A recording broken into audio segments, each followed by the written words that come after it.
What's good, people? Welcome back to my Immigrant Diary, the podcast where we talk real immigration stories, the wins, the struggles, the confusions, and the glow ups. My name is Precious. My name is Wale. All right, then. Wale, how have you been? How's it going? It's been good. It's been good so far. It's getting a little bit colder as far as the weather here is concerned.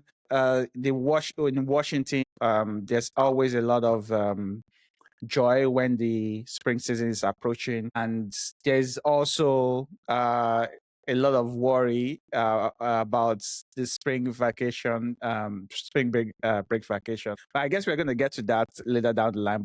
But there's there's some issues with that right now. Yeah, I mean, spring break is huge. I mean, there's a lot of adverts right now I see on social media, people just advertising spring break program for kids. You know, the weather is getting warmer, and my kids are even saying, "Oh, they want to go for a walk." I'm like, come on, man. But today is going to be all about the price of entry.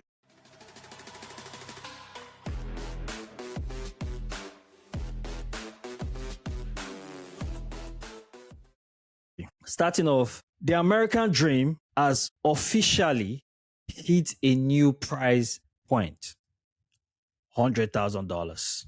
According to a Bloomberg law report, only about 70 employers have paid the government's new integrity fee to hire certain H-1B workers. You are now aware of the Trump administration increased the fee for H-1B visa, right, to $100,000. So basically what was intended to protect American workers has effectively become a soft ban, pricing out small to medium-sized businesses and leaving even big tech giants hesitating to pull the trigger on international talent. For prospective immigrants, the core question is no longer just about skill, but whether their expertise justifies a six-figure surcharge even before they step their foot in the office. Wally, what do you think? I'm honestly surprised that there are only just 70 employers that are willing to make that payment. And now I'm not sure what the makeup of the previous group of employers were before the $100,000 implementation. But it looks like if it's just 70 employers, that might be something that you might even just find in one city, not to mention like the whole of the United States. So it has obviously become problematic for a lot of people to be willing to hire people that they will be willing to pay $100,000 for before they hire them. Previously, it was just if you do, if you're hired and if there is technically any issue with your hiring, the company don't have to keep you on board. If they made a mistake, for example, they can easily let you go and then look for someone else to come and replace you. But with this kind of situation, it just makes it very difficult to be able to make that kind of decision, especially if you're a business. That being said, I suspect this might be the intention all along from the Trump administration, where the Trump administration might see it as a win-win. If we make money from this, it's a win. If we don't have anybody coming into the country, any professional coming into the country, it's also a win. I think the scary thing for employers is, to spend $100,000 and to, like you said, if the person comes over and doesn't, fit well or doesn't settle well, or for whatever reason, something happens and the person is a change of, scenery and the person decides not to make the move, like that money is just gone. It's an upfront payment. It's like an upfront expense. And even companies offer like an entry bonus would usually require you to work for a period of, to resume work for maybe 6 months, then you get the bonus, sign-on bonus, I meant to say. Before you get the sign-on bonus, at least you put in some hours. But in this case, you're spending this money to bring in this person, even if the person has the best degree or is, maybe highly recommended, nothing is guaranteed about if the person will fit into your organization's culture. But while you think about yes, in the context of America as a country, only 70 employers have put forth $100,000. It is less than the companies in one city in America, in one city in a state in America, right? And the record is showing just 70 people in 2026 so far. And yes, I understand the government's position to save the American jobs, to kind of make job available for Americans, especially high paying professional jobs, and saying, Americans are also qualified who are trained to fit this role. But the reality that we've seen is that there is still a huge gap in the amount of people who are qualified for the job and the available jobs for that set. So for high skill need in the country, it outnumbers the available people in America to meet that need. Yeah, so I think we can only hope for the best that the things will turn around. Again, like this was just implemented this year, but still, like the numbers should be more than that, even though like it was just implemented this year. I would say that like if it's looking the same by the end of the year, then it's definitely going to be problematic for the American economy. Moving on, Canada just pulled a good cop, bad cop move on immigration. It could change everything for international students in 2026. Here is the good news. Canada is opening about 30,000 permanent residency slots for temporary residents already in the country, especially those working and contributing to the economy. But here is a twist. For students outside Canada, the door is getting tighter. The message is clear. Canada wants workers, not just students. So if you're planning to study in Canada in 2026, your program choice might now determine whether your visa gets approved or rejected. That's very interesting. I think, generally speaking, like if you're going to go abroad to study, it's always wise to choose a course where it can be easily translated into skills that are in high demand. That is something that, we should all be careful about. But if you're young, you might not really be sure about what you want to do with life. This is something that I believe every parent should teach their children. I was lucky enough to choose a course that is actually very relevant in today's society. Regardless, from what I understand about the story, it looks like Canada has a quota for immigration. So this is one of those things where Canada is very strict about, especially immigration quotas. And they have a situation where they can either increase quotas for workers or quotas for students. I think that's a sacrifice. Now I've not read into the details, but from what it looks like, if you are reducing one and increasing one, it looks like they just want to be able to balance out who is coming into the country versus who is eligible to come into the country versus who is going to benefit the country. So they want to be able to balance that out. So as far as students are concerned, we are going to be limiting this because we have a higher need for workers right now. And indeed, there is a higher need for workers. And I'm pretty sure you also saw the article or the report that actually a lot of temporary workers in visas will be having their permit expiring, I think this month or next month.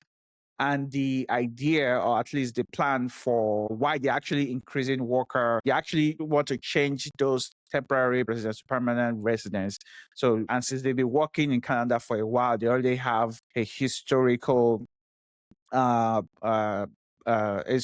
trail that they can actually see, is this person worthy to be able to remain in Canada? So I think in a lot of ways it makes sense with them limiting immigration this way, and also being able to know that, okay, fine, this person has been working in this field or has been working for this company or in our organization for a couple of years. They have the skills, the companies want them to stay. We should just make sure that they are able to stay and continue to add to the Canadian economy. Yeah, you're right, Wally. I also saw a report about a particular province in Canada who an organization that has been affected by this court. The Canadian government refusal to renew temporary status because they have a program prior to where they issue temporary status for people to come into Canada and work in certain trade environments, manufacturing, lumber, and so similar trades like that. And although healthcare is also in that list, nurses, all kind of medical support professionals. And so what they are dealing with is why they've offered these 33,000 permanent residency slots for those temporary workers who have been working and have been paying tax, have been also contributing to the economy. And so they are looking for ways to keep as many as needed. But unfortunately, the number outnumbers the available slot is way less than the number of people that are seeking to change from that temporary status to a permanent status. And so there are some industries that are really, really going to be hit because, like the report I mentioned, they can't find workers in that trade that had the skills to fill those gaps that are about to be left open. So interestingly, they are now looking at students who are coming in with skill. So if you're going to Canada right now, if you have some of those skills and you're applying as a student, your chances are higher. You get if you already have some trade skill and you're trying to go into Canada as a student, but you have those trade skill, your chances are higher. Or if you're trying to study, some of those, if you're trying to study in healthcare, like STEM, for instance, but particularly some of the needs that Canada have, then your chances are also higher. So that's the way they've decided to approach it. So that's why it feels and looks like the good cop, bad cop situation of immigration situation in Canada at the moment. Over to you. I thought we were moving on. Yeah, we're moving on to the next segment. That one is your segment. this is my- You forgot yourself. I'm waiting for you. Okay. All right. I'm going to take the next segment, and I'm taking it because it's related to Germany, and I did live in Germany. But there's a German initiative called the German Opportunity Card. Now, what does it mean? It is a card that is going to grant each and every qualified candidate a stay in Germany for 1 year. While you're in Germany in that 1 year, you can do temporary work, or you can do any kind of business to sustain yourself while you're actually looking for a job in the skill that in the with the skills that you actually have, or in the skills that's actually in demand in Germany. So, for example, I'm a software engineer. If I go to Germany, I can go there and probably do something like work with a business, or be able to sell something while I'm actually trying to get like a software engineering job. That is the idea of the German opportunity card. Now, there are qualifications, that there are things that you need to have to be able to get or be approved for the opportunity card. We'll leave a link below. You can go check out the link. You see more details about what you need. If you have if you have a bachelor's degree, if you have in a particular skill that is in high demand, you can check it out. If you have a lot of experience in other fields that you can actually translate into the German working environment, you can definitely pursue this path too. So I will leave a link below. All of that to say that this is a fantastic opportunity for a lot of people. If you have been looking for a way to move to Germany, if you're thinking about living in Europe, Germany is one of the biggest economies in the world, and obviously in Europe, and it's also very, very beautiful. What do you think, Precious? Yeah, well, I like to add to that because I read the whole thing, and I realized that they've set it up in such a way to attract Americans. I also saw this American content creator that was talking about how Germany in the rest of Europe, Spain, and the like are trying to attract Americans and immigrants who are in Americans to move to Europe because of the way the climate is right now in America. So, that is partly why, because when I check the criteria, one of the criteria is that you have language proficiency, and the language proficiency that was listed is German and English. So that's one of the things I was observe. And also they use a point-based system to qualify people as well. And part of the requirements for the point-based system is if you have a university degree, or if you have a vocational training or trade skill, and you have evidence to show that you are trained in some trade or vocational skill, then you also qualify. Like you mentioned, the fact that people can move to Germany, even without job, you can move to Germany and start living in Germany, provided you meet some of the, I think you meet the income. It's not the word. I don't want to. You meet some financial criteria pending when you find the job. And like you mentioned, you can find the temporary job until you find the kind of job that pays you, and then interestingly, while it creates a pathway to permanent residency. Exactly. That's the beautiful thing about it. And please go check, our description for links to on how to apply. You can walk into any of the German consulates around the world to apply. You can go online and just find all the information you need in the description. Yes, and we are now approaching the last part of the podcast. This is a little bit of a difficult story. We are going to talk about a couple of stories. The first is it's a story about a reporter that was arrested in Nashville. And again, we're going to leave a link to the article so we reference here so you can go and check it out yourself. So there's a Colombian woman who was arrested and detained by ICE. She's an asylum seeker from Colombia. She's married to a US citizen here, and she works with a news station that was detained by ICE. Now, that's what the report says. Now, ICE is saying that she missed a couple of court dates, and so there is some sort of suspicions. If you're missing your court dates, you are as far as ICE is concerned, you are subject to detainment and possibly removal. The Trump administration so far, most of the announcements that you see from them is about criminals. This reporter down in Nashville, who she has a work permit. She has a history of actually engaging in lawful practices. She has been seeking asylum so far in the US, and she's been detained. So it's not very clear where the line is as far as like immigration is concerned, especially for those who are trying to get their act together.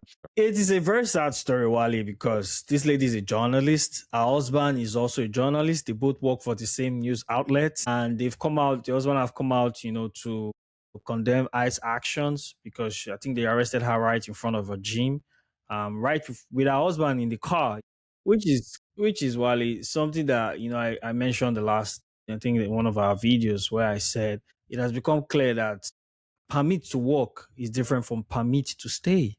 So that's what this story has also just proven, that she has papers to work in America. Is different from papers to stay, to live in America. Yeah, and the last story that we have is about more or less related to the war in Iran.